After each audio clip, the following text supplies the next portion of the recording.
One hopeful sign is the growing number of Hopi teachers. They can help their younger students especially by keeping Hopi and Anglo value systems clear and separate. But most teachers are Anglos, and they arrive with very little preparation for dealing with a foreign culture. Their patience and enthusiasm may be commendable, but the educational system itself is so biased that many are unwittingly involved in the erosion of Hopi culture. Can you figure it out? Try it. Ooh, glue. Gloomy. Gloomy. You know what gloomy means? When you're sad, like on a rainy day, you feel gloomy. Gloomy. But the Hopis are not gloomy when it rains, and this is typical of the kind of misunderstanding that goes on daily. What's this? A sink, good. And what's this? A car, good. What's this? A plate? A plate, that's right, good. And the last one, what's this? A chair, very good.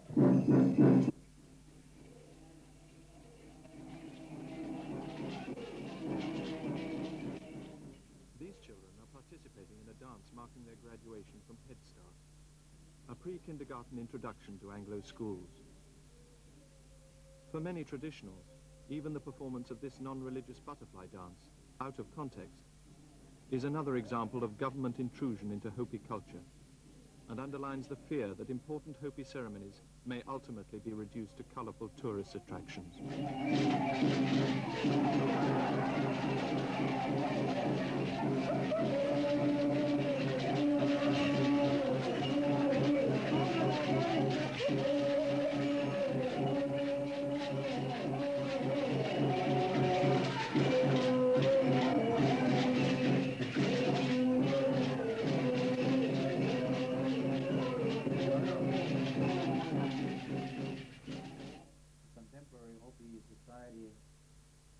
Has to be given the right to find its own way to make their everyday living, to make their bread and butter, to gain the education that they need to have in order to deal with the problems of the modern world.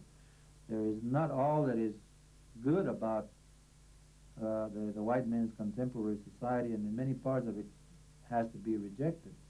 But there are things about it that are useful, you know, that can be adopted by the Hopi people. The Hopi people have a right to be an identifiable ethnic group, and they have a lot to contribute to the total world society.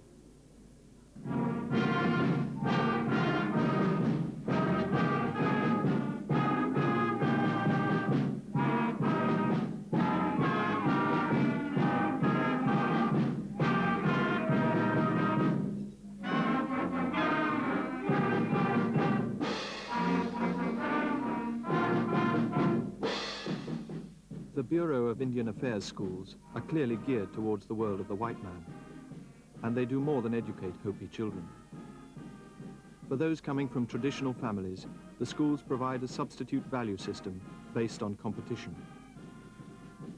Although many Hopis desire the training that the BIA schools provide, for most there seems to be no alternative.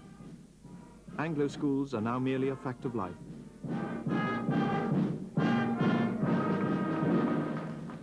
These awards have become a tradition with us, and I'm sure that each and every one of these students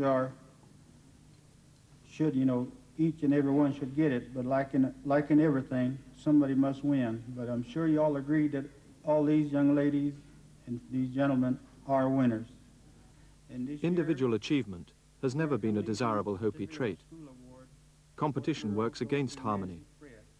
But as a money economy and Anglo lifestyle increases among the Hopis, so too will competition. And the one for the boys, outstanding citizenship for the boys, goes to Mr. Alvin James. That's junior. After graduation, Hopi children will spend 4 years living away from the reservation, attending BIA high schools where Americanization is even more thorough and often complete. No expense is spared in providing the most modern educational facilities. This school in Riverside, California, cost $9 million, white man is trying to make the Indians do their way of life instead of having them do theirs. Like the Indian tribes being forced to do what the white man is trying to teach them to do. Right now there's quite a few people that don't know how to speak their own language, you know. They don't know what their tradition's really about. They're taking away our cultures that we've put together ourselves. Almost all the young kids speak the white man's language instead of their own.